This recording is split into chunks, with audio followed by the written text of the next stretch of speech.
से भी जुड़ लेते हैं। हमारे साथ प्रॉफिट मार्ट सिक्योरिटीज के अविनाश गोरक्षकर जुड़ गए हैं। अविनाश, स्वागत है आपका हमारी इस खास पेशकश में। तो हमने देखा निफ्टी ने लगभग डे हाई छुआ है और उसके बाद एक बार फिर से मोमेंटम हरे निशान की ओर काफ़ी सपाट, लेकिन सुबह की ओपनिंग के मुकाबले चाल में बहुत हद तक तब्दीली आ चुकी है और लगातार लगभग 3-3.5 हफ्तों से तो हम इसी तरह की चाल भी देख रहे हैं बाजार की। आज आपके लिए, अब क्योंकि क्लोजिंग में कुछ ही घंटे बचे हैं अविनाश, अहम लेवल क्लोजिंग का क्या हो सकता है जो आपके रडार पे रहेगा आज?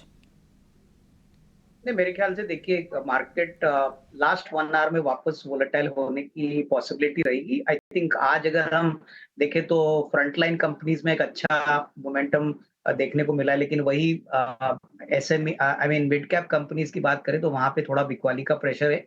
मेरे ख्याल से देखिए 22,575 का अभी लेवल दिख रहा है। मेरे ख्याल से अगर ये 22,550 मेंटेन करता है तो मेरे ख्याल से डेफिनेटली आई मीन हमको लग रहा है कि कहीं ना कहीं थोड़ा एक्यूमुलेशन मार्केट में हो रहा है। हालांकि अभी ये लास्ट हफ्ता है इलेक्शन फाइनल रिजल्ट आने के पहले, तो वोलेटिलिटी मार्केट में रहेगी। विक्स तो ऑलरेडी बढ़ चुका है। तो मेरे ख्याल से निवेशकों को जिनको इन्वेस्ट करना है, आई थिंक थोड़ा सा सोच समझ के और थोड़ा सा कॉशियस तरीके से थोड़ा सा पैसा ही डिप्लॉय करे, क्योंकि इलेक्शन के पहले हमको लग रहा है कि और थोड़ी वोलेटिलिटी आपको देखने को मिलेगी। तो 22,500 will be a good support area for the market, at least for the Nifty. And as far as stocks are concerned, मुझे लगता है कि auto components, real estate, capital goods, यहाँ पे अच्छे मौके अगर इन्वेस्टर्स को मिलते हैं तो थोड़ा एक्यूमुलेट जरूर करें, लेकिन जो बड़ा एक्शन आएगा वो 4 जून के बाद ही आने की पॉसिबिलिटी। बिल्कुल। ये अहम लेवल तो आपने बता दिया 22,500 का। बैंक निफ्टी के लिए आपका अहम लेवल क्या होगा?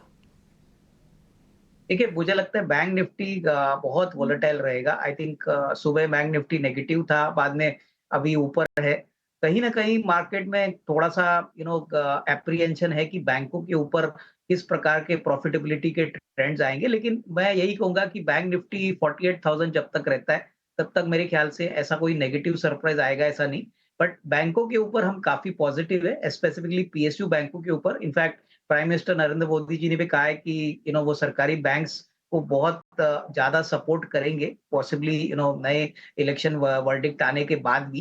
तो यहाँ पे मैं कहूँगा कि Canara bank, bank of Baroda, SBI ऐसे जो स्टॉक्स है, वहाँ पे अगर आपको कमजोरी दिखती है तो आपको एक्यूमुलेट करना चाहिए, क्योंकि नंबर्स काफ़ी अच्छे आ गए हैं, विजिबिलिटी भी काफ़ी अच्छी है और होपफुली ये आने वाले बजट में इंफ्रा और कैपेक्स के ऊपर गवर्नमेंट का फोकस रहेगा, तो डेफिनिटली बैंकों को काफ़ी बड़ा रोल प्ले करने को मिलेगा। तो ये 2-3 सरकारी बैंक्स है, जहाँ पे हमको लगता है कि अच्छा रिस्क रिवॉर्ड बैठ सकता है। तो स्टॉक स्पेसिफिक रवैया यहाँ पे अपनाएँगे इन्वेस्टर्स तो ज़्यादा फ़ायदे में रहेंगे। काफ़ी इस फंड की बातचीत भी सुनी है। अब क्या करना चाहिए निवेशकों को जिनके पास ऑलरेडी ये स्टॉक है या जो नया प्रवेश करना भी चाहते हैं? क्या सलाह होगी?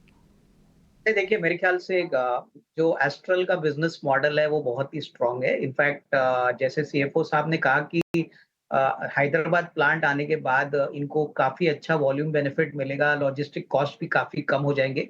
तो अगले 1.5 साल का अगर व्यू कोई लेता है तो मुझे लगता है कि ग्रोथ प्रोस्पेक्ट्स काफ़ी अच्छे हैं। होपफुली आने वाला जो नया गवर्नमेंट आएगी, उसके बाद नया बजट आएगा। इसमें हमको लग रहा है कि इंफ्रास्ट्रक्चर को काफ़ी बड़ी अच्छी पोज़ीशनिंग वापस मिलेगी और इससे कंपनी को काफ़ी फ़ायदा होना चाहिए। कंपनी एक पायनियर है सीपीवीसी पाइप्स इंडिया में। एस्ट्रल ने पहली बार लॉन्च किया था और तब से पायनियरिंग प्रोडक्ट्स लॉन्च करते हैं। अभी एडेसिव्स में भी ये एंटर कर चुके हैं। तो मुझे लगता है कि ग्रोथ अपॉर्च्युनिटी काफ़ी बड़ी है, बट नज़रिया थोड़ा-सा लंबा रखना ज़रूरी है अगर कोई इन्वेस्टर को अभी भी खरीदना है। एक्जिस्टिंग इन्वेस्टर्स को भी यहाँ पे पोज़ीशंस थोड़ी-सी होल्ड करनी चाहिए। अगले साल, 1.5 साल में अच्छी खासी कमाई यहाँ से हो सकती है, बट यहाँ पे थोड़ा-सा लंबा टाइम फ्रेम दे दीजिए, क्योंकि स्टॉक में मेरे ख्याल से बढ़त काफ़ी हो चुकी है, तो अभी शायद स्टॉक कंसोलिडेट कर रहा है। लेकिन अगले 1.5 साल का अगर नज़रिया कोई लेता है, तो डेफिनिटली ये बाय ऑन डिक्लाइन वाला काउंटर। बाय ऑन डिक्लाइन की सलाह यहाँ पर अगर आप नए निवेशक के तौर पे पैसे लगाना चाहते हैं तो। और आगे बढ़ते हैं। अच्छे नतीजों के बाद ब्रोकरेज हाउसेस की बुलिश रिपोर्ट से आज बालकृष्ण इंडस्ट्रीज में करीब 10% की शानदार तेजी भी देखने को मिल रही है। इसी को लेकर डिटेल्स हमारी सहयोगी सृष्टि शर्मा दे रही हैं। जी हाँ, जबरदस्त तेजी देखने को मिल रही है बालकृष्ण इंडस्ट्रीज में। पहले एक तो नतीजे जो हैं मार्केट की उम्मीदों से थोड़े से अच्छे जरूर आए। इसके अलावा कई समय से हम देख रहे थे कि मैनेजमेंट की कमेंट्री जो है काफी निराश कर दे रही थी, और इस बार जो है मैनेजमेंट की कमेंट्री ने काफी उत्साह दिया है और उत्साह को सभी ब्रोकरेज हाउसेज ने सराहा भी है। सबसे पहले नतीजों की बात कर ले तो यहाँ पे नतीजे अगर आप देखेंगे तो आय में लगभग 15 से 16% की साल दर साल बढ़त देखने को मिली है। वहीं मार्जिन में भी सुधार हुआ है और सबसे अहम जो मैनेजमेंट की कमेंट्री रही है वहां पे वो हमेशा एक गाइडेंस दिया करते थे, पर इस बार भी कंपनी ने गाइडेंस नहीं दी है। पर इसके अलावा जो डिमांड की स्थिति है वो बेहतर होते हुए बता रहे हैं घरेलू बाजार में, साथ ही अंतर्राष्ट्रीय बाजारों में। साथ ही साथ उनका कहना है कि कर्ज कम करने पर कंपनी का पूरा फोकस है। हालांकि अभी उन्होंने चौथी तिमाही में कोई प्राइस हाइक नहीं ली है और आने वाले समय में अगर हो सकता है तो वो प्राइस हाइक के बारे में सोचेंगे, पर अभी उन्होंने फिलहाल इस पे कुछ कमेंट्री नहीं की है। और रॉ मटेरियल की कीमतों में भी वो केवल एक मार्जिनल इंक्रीज ही देख रहे हैं, तो बहुत ज़्यादा जो प्रेशर है उस चीज़ से जो है फिलहाल नहीं आते हुए देख रहे हैं। तो इन सभी फैक्टर्स को देखते हुए ब्रोकरेजेस को नतीजे काफ़ी पसंद आ रहे हैं। सबसे पहले अगर हम बात करें तो 3 ब्रोकरेजेस ने नतीजों के बाद अपनी रेटिंग को अपग्रेड किया है, और ना ही सिर्फ ये, उन्होंने अपने लक्ष्य भी बढ़ाए हैं। नोमेरा की अगर हम बात करें तो उन्होंने रेटिंग अब अपग्रेड करके खरीदारी कर दी है, लक्ष्य 3230 कर दिया है।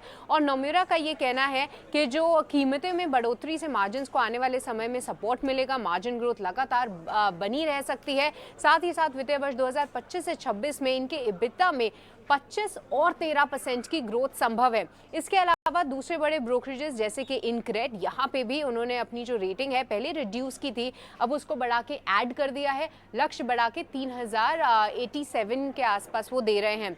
और हेतोंग ने भी अपनी न्यूट्रल्स रेटिंग बढ़ाकर अब आउट परफॉर्म कर दी है, 2500 से लक्ष्य बढ़ा के 3200 के कर दिए हैं। तो हम देख रहे हैं कि सभी ब्रोकरेज हाउसेज जो है यहाँ पे पॉजिटिव हैं, और साथ ही साथ उन्होंने जो भी अपने लक्ष्य बढ़ाए हैं सभी लक्ष्य जो हैं 3000 के ऊपर है और स्टॉक रुकने का नाम नहीं ले रहे। शुक्रिया रिपोर्ट्स पर तमाम बातें बताने के लिए। क्विकली अविनाश आपके पास आऊँगी, क्या रुख बनता है आपका? इत्तेफाक रखते हैं ब्रोकरेज हाउसेस के कॉल से? नहीं, मेरे ख्याल से देखिए लंबी अवधि के लिए बालकृष्ण इंडस्ट्रीज एक अच्छा विकल्प हो सकता है, क्योंकि इनका जो मेन मार्केट है वो ग्लोबल मार्केट है। वहाँ पे आउटलुक अभी थोड़ा-सा पॉजिटिव हो रहा है, प्लस इनकी जो पोजीशनिंग है वो काफ़ी स्ट्रांग है। इनफैक्ट ये नॉर्मल ऑटोमोटिव टायर्स नहीं बनाते, अर्थ मूविंग इक्विपमेंट के लिए ज़्यादातर बनाते हैं ऑफ रोड टायर्स, जो बेसिकली हाई प्राइस रियलाइजेशन होते हैं।